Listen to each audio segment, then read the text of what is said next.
kemandirian, percaya diri, komunikasi. Targetnya kita itu. Ini nanti untuk caranya dari mana? Strategi untuk motivasi belajar. Iya. Jadi kan sebenarnya ini kan tidak ada rapat ini. Agar tetap semangat belajar. Iya.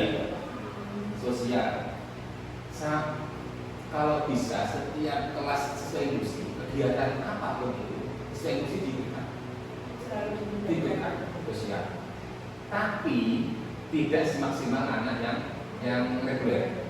Contohnya kemarin ada apa namanya itu pentas drama. Selain itu diberikan, tapi dia berperannya sebagai pembantu merias. Kan enak kan? Cuma bawa nampan, ngedon, ya. Itu memberikan motivasi dia. Oh berarti aku bisa membantu ini. Oh berarti aku bisa membantu kowe. Harus siapa? Iya, itu tambah semangat juga. Makanya 4 poin ini yang kita kembangkan. Mungkin yang berikutnya kemandirian. Selain inklusi itu selain di sekolah, dia tidak bisa mandiri. Di rumah kan duduk nonton TV, nonton HP-nya kan tidak diakui.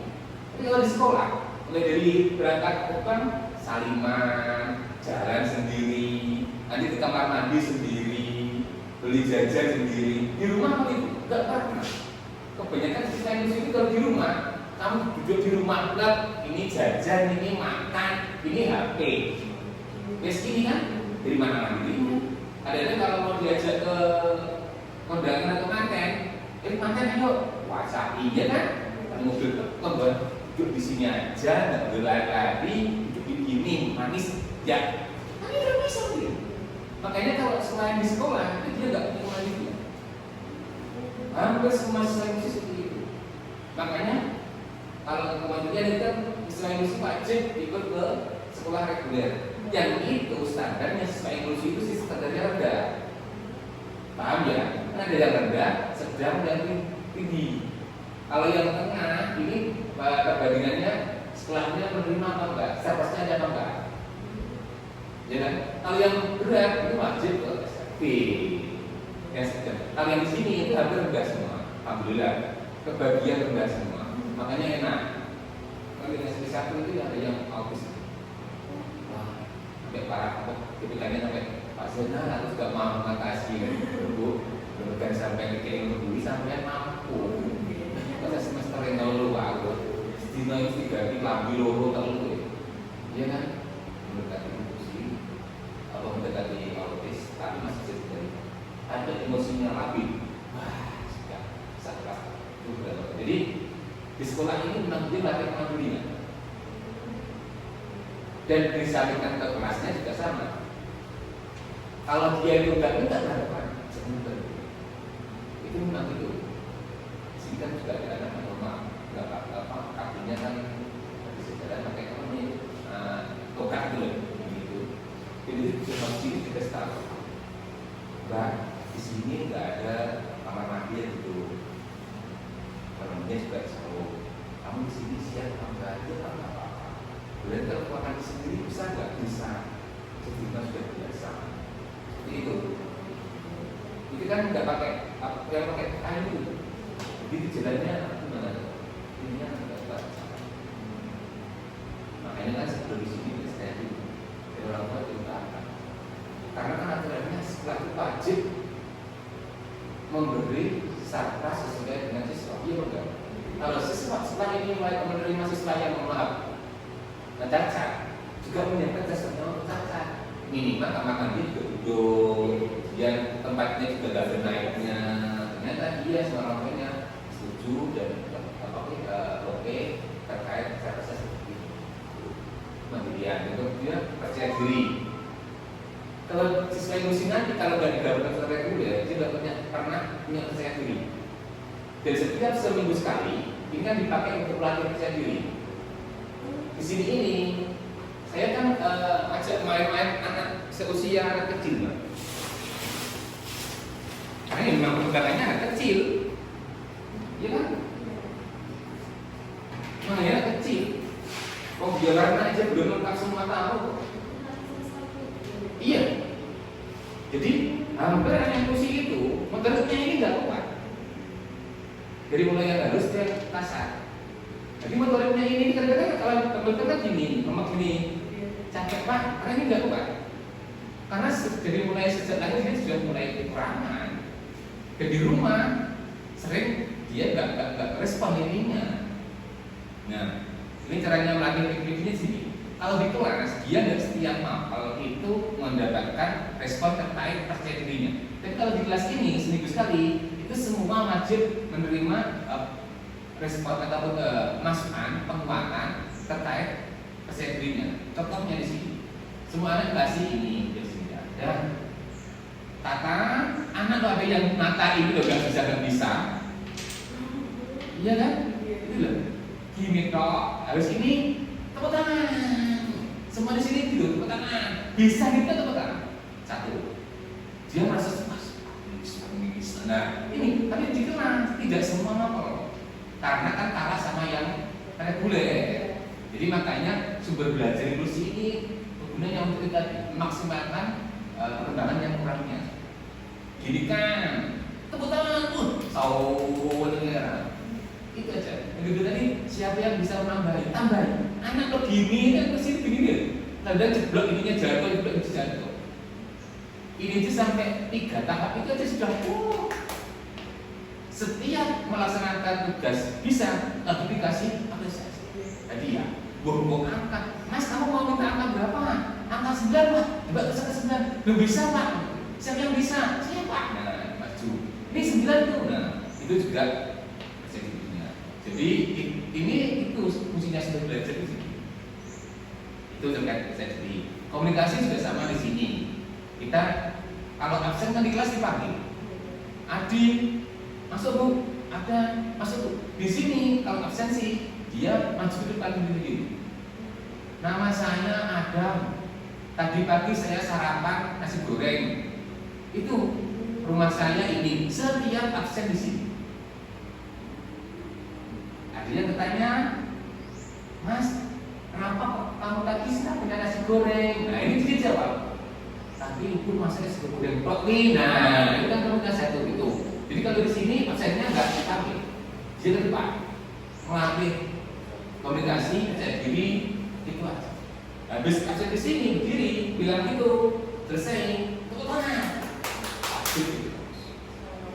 Iya, pada kasih seminggu sekali di kelas ini, setiap jenjang. Iya, per kelas jenjang. Jadi kelas 7 ini, kelas 8 hadiah itu, kelas 9. Jadi nggak bareng.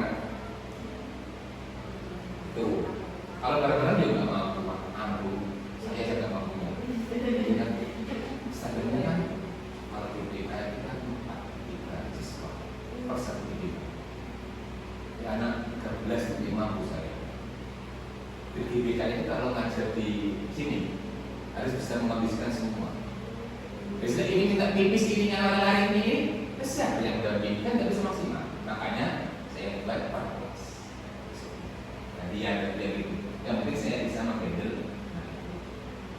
Walaupun kadang kan kalau kegiatannya memerlukan pendamping, saya manggil Pak Palasnya. Kan nggak lama, kan cuma 1 jam. Intinya itu tadi loh, memaksimalkan 4 poin ini. Dan tahapannya itu setiap hari berbeda. Kalau hari ini membuat mikro, wah bagus. Kalau bisa, ini bentuknya apa ya? Ini. Kalau di rumah seperti apa ya ini? Namanya Pak, iya, tuh. Apresiasi, kasih bintang, itulah melatih 4 poin itu. Khususnya mandirian, jadi coba contohnya aja.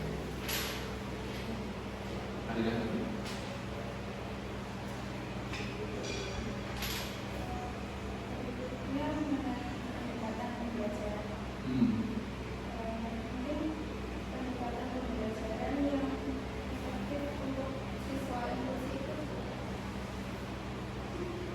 kalau yang efektif sekali itu ya teknis caranya dari tadi kita harus mengetahui dulu gejala-gejala atau perkembangannya yang kurang di individunya sendiri.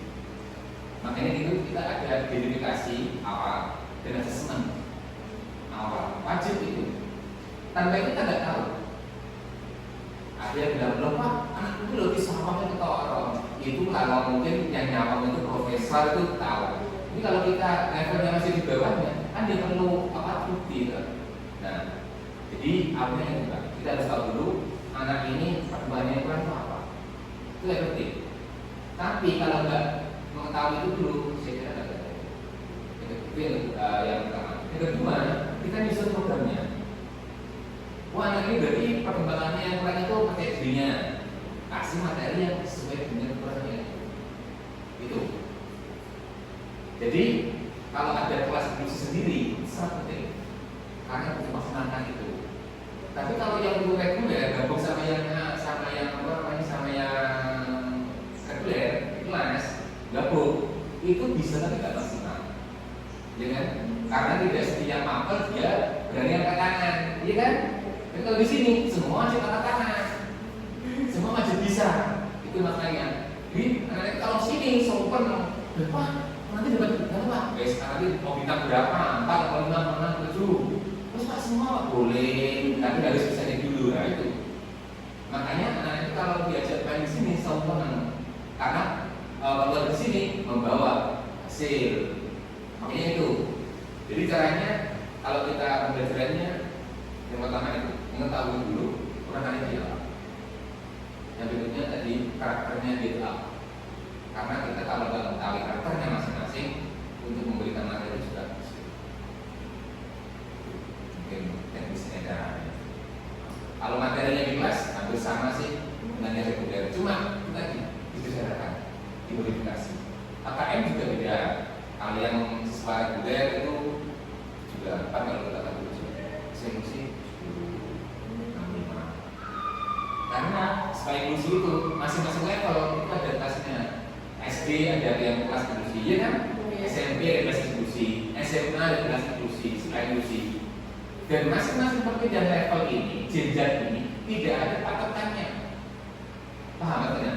Kamu yang SD ke SMP harus 90 nilainya, nggak ada. Nggak ada.